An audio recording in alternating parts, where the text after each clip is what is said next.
Assalamualaikum warahmatullahi wabarakatuh. Selamat pagi anak-anakku sekalian. Semoga selalu sehat dan salam COVID. Komedi video indah pembelajaran tentang merancang, melakukan, dan menyimpulkan serta melaporkan penentuan delta reaksi dengan menggunakan kalorimeter.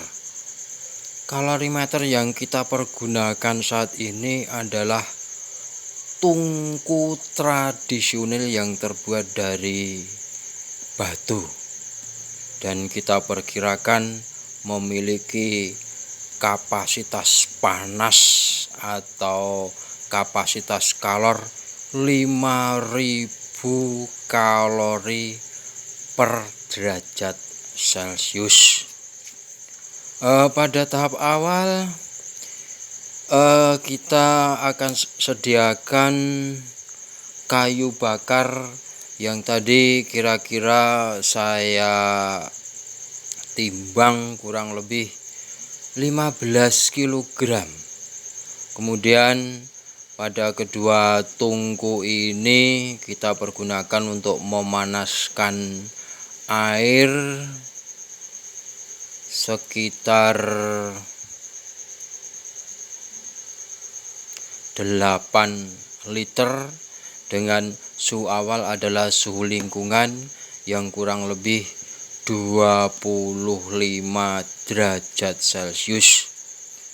Kemudian api kita nyalakan pada tahap awal dan kita anggap saja bahwa efisiensi dari penyerapan panas ini 100%, sehingga tidak terlalu menyulitkan.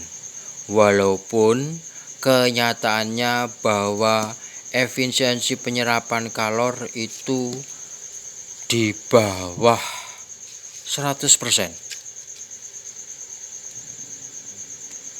Kemudian selalu kita jaga panasnya. Kemudian karena ini supaya bisa dilakukan oleh siswa di pegunungan yang menggunakan tungku dari kayu bakar yang selalu tersedia di rumah, kita tidak mungkin akan menggunakan kalorimeter yang ada di laboratorium dan tidak mungkin akan menggunakan kalorimeter boom, karena sekolah kami, sekolah pinggiran itu tidak punya kalorimeter boom.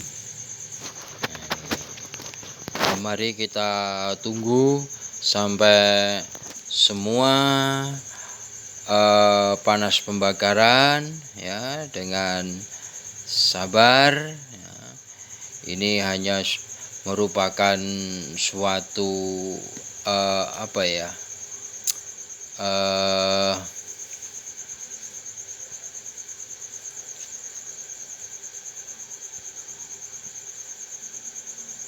modifikasi supaya siswa-siswa bisa melakukan di rumah sendiri sesuai dengan lingkungan yang Anda miliki. Kalau Anda memiliki kompor gas, bisa juga menggunakan kompor gas. Kemudian masa daripada gas ya, Anda kira-kira saja.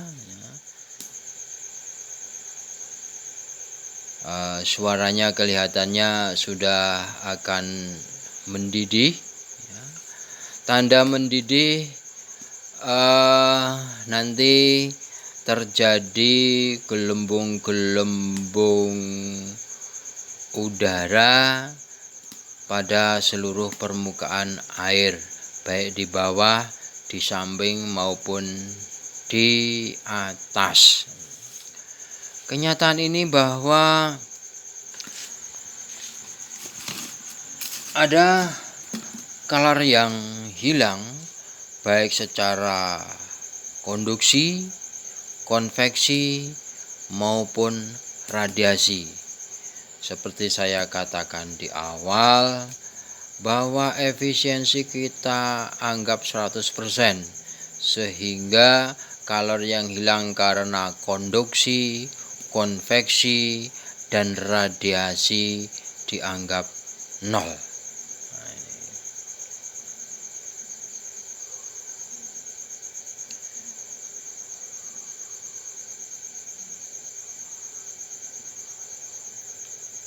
Saya membuat video pembelajar ini supaya bisa dilakukan di rumah. Nanti perhitungannya kita sesuaikan dengan rumus-rumus yang ada.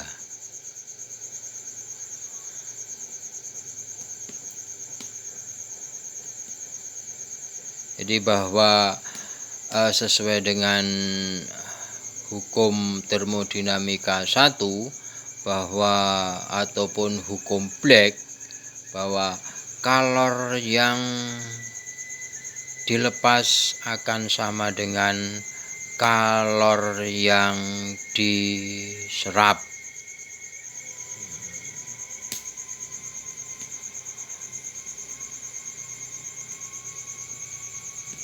Untuk hukum termodinamika yang ke-0 bahwa kalor atau panas itu tidak dapat diciptakan dan tidak dapat dimusnahkan, hanya bisa diubah dari satu bentuk ke bentuk yang lainnya. Di sini timbul suara ini menunjukkan bahwa panas bisa diubah menjadi suara. Kemudian kalau kita lihat, nah ini sudah mendidih ya, tandanya mendidih seperti itu. Air mendidih pada suhu 100 derajat Celcius. Nah, ini adalah tandanya mendidih. Kemudian setelah mendidih ya, ini semua kayu kita matikan.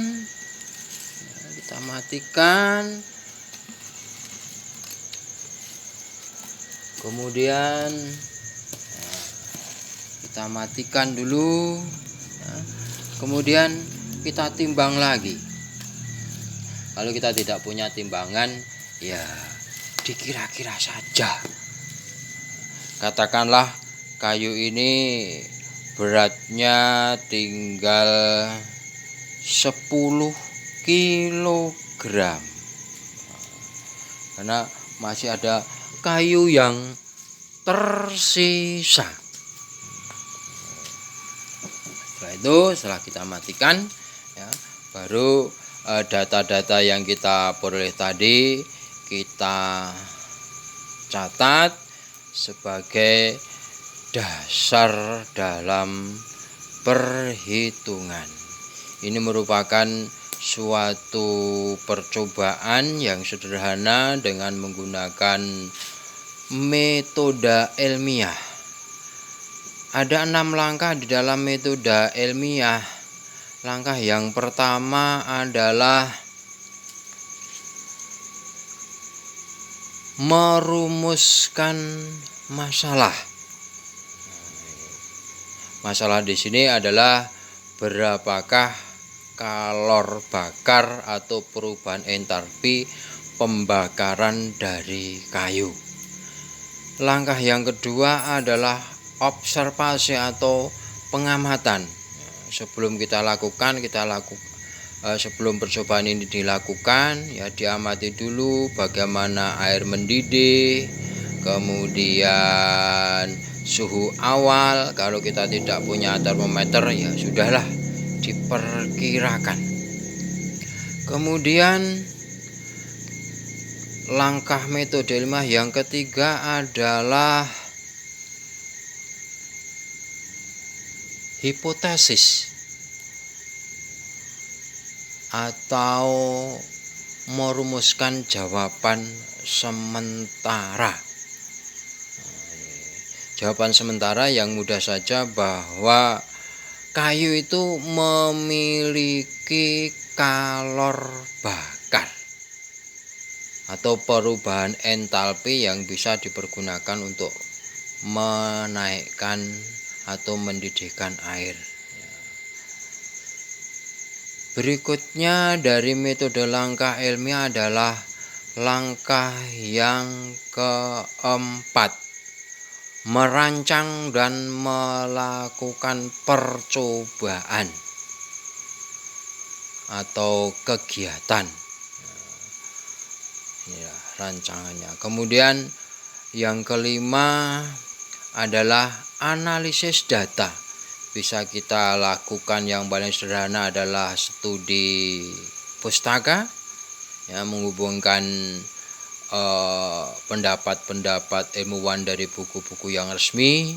Kemudian bisa kita pergunakan perhitungan, bisa kita pergunakan grafik dan lain sebagainya. Baru kemudian metode ilmiah yang keenam adalah menyimpulkan. Dari 6 metode ilmiah tadi nanti akan kita bawa ke dalam laporan resmi, di mana laporan resmi yang pertama ada judul, kemudian dilanjutkan identitas yang memuat nama peserta didik, nomor induk sekolah peserta didik, kelas, kemudian kalau dilakukan secara kelompok ya nama kelompok. Di dalam kelompok nanti ada ketua, sekretaris, bendahara, dan anggota. Baru kemudian Romawi 1 tujuan, Romawi 2 dasar teori, Romawi 3 alat dan bahan, Romawi yang keempat langkah kerja yang terdiri dari 3 bagian, persiapan, pelaksanaan, dan penutup. Kemudian Romawi 5 data percobaan, Romawi 6 analisa data, Romawi 7 kesimpulan. Baru kemudian referensi atau buku acuan. Sedikitnya ada 3 buku acuan. Setelah itu baru kemudian kota kecamatan di mana Anda melakukan, yaitu Nawangan, tanggal dilakukan. Baru di bawahnya ada praktikan. Kemudian di bawah praktikan ada tanda tangan. Di bawah tanda tangan ada nama praktikan. Kemudian di bawah praktikan Anda tulis saja nomor induk siswa. Kemudian di sebelah kiri, jadi mepet pada batas kiri, yaitu pembimbing atau penilai. Kemudian tanda tangan penilai diberikan jarak kira-kira 3 baris atau 4 baris. Baru di bawahnya Anda tulis nama penilai atau pembimbingnya, yaitu saya Sidik Pramono SPD. Kemudian di bawah nama Sidik Pramono SPD Anda berikan NIP 1967 0805 0806 2005 01 010. Demikianlah video pembelajaran tentang kalorimeter. Ya, ini. Jadi mengimprove kalorimeter yang bisa dilakukan di rumah. Mudah-mudahan tidak mengurangi tujuan pokoknya. Cukup sekian. Terima kasih. Billahi taufik wal hidayah. Assalamualaikum warahmatullahi wabarakatuh.